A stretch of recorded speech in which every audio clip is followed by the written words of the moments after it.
काय झालं आहे? कुठं डोंगरवाडी, कुठं मुंबादेवी, कसं जायचं आणि काय करायचं? नाही नाही तू काळजी करू नको, मी मुंबादेवीला जाणार नाही. मुंबादेवीला अभिषेक करायचाय ना व? हा. असं काय करताय? काय झाले? मुंबादेवीला शांत करायला नको का? अगं पर ऐका सासूबाईंचं. अगं आहे म्हणे माझी मुंबादेवी, तिला 10 वेळा अभिषेक घालीन, 20 वेळा शांत करीन. म्हणजे कायमची शांत करीन म्हण की. तसं नाही ग, पण कसं काय जायचं, कुणा संग जायचं मुंबादेवीला? अहो, भाऊजी नाहीत का?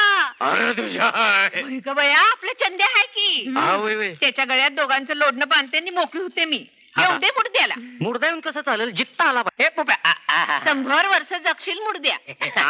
आता 100 वर्ष कशा पायी जगेल मुर्दा? आरपर चंद्या बरं झालं आलंच ते, काय माहितीये ते माहित वगैरे काय नाही, मी तुमचा निरोप घ्यायला आलो, मी चाललो. म्हणजे काय, मी मुंबईला चाललोय. ए चंद्या, आम्ही बी चाललोय मुंबईला. तुम्ही कशा पायी येताय? मुंबादेवीला अभिषेक कराया. आता एवढं केलंच लग्नासाठी, तर तेवढा कळस चढीव तुझ्या हातनं.